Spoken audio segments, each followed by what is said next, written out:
We're on day 164 of the Russia-Ukraine war. This as Russian troops are shelling in the southern part of the country. Residents there falling under rocket bombardment. Our correspondent Chuck Holton is in Kyiv with the very latest. Chuck, talk to us about how things are going, not only in the south, but also in that fierce and intense fighting in the east. That's right, Tom. The lines have sort of solidified. Many people back in the United States, understandably, have sort of moved on and sort of forgotten about this conflict. But you can imagine the people here in Ukraine, this is still a very existential threat to them, and they see it as such. Now, down in the south in Mykolaiv, like you said, there's been a lot of rocket bombardment in that city. They still have problems with water. People say they can't sleep. Out in the east, where the majority of the fighting has been, because Russia has focused almost all of their combat power just on that one small area out there over the last month. They really have not made a lot of gains or losses on either side over the last 30 days. As a matter of fact, Western intel agencies say that the Russians have only gained about 165 square kilometers total over the last month. And that's a very, very minuscule amount of the total landmass of Ukraine, less than 0.2%, as a matter of fact. So they are sort of solidifying their lines.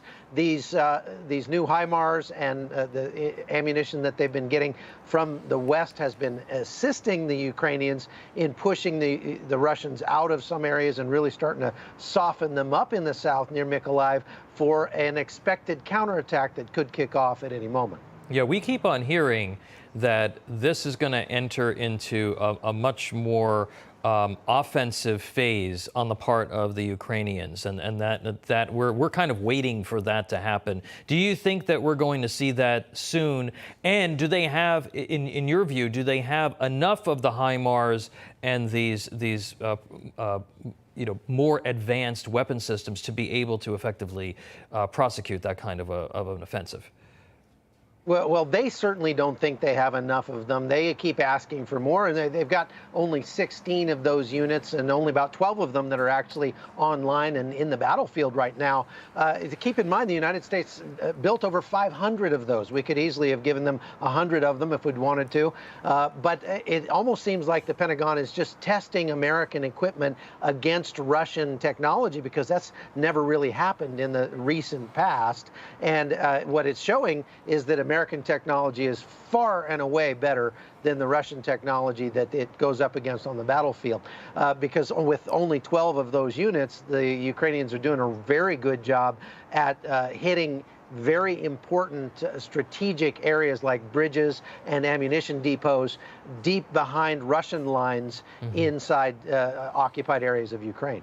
All right. Well, we're going to be continuing to watch this, and it certainly is. It's good to see that they are starting to make a little bit of headway there. Thank you so much, Chuck Holton, live in Kyiv. Hey guys, it's Rob Carson.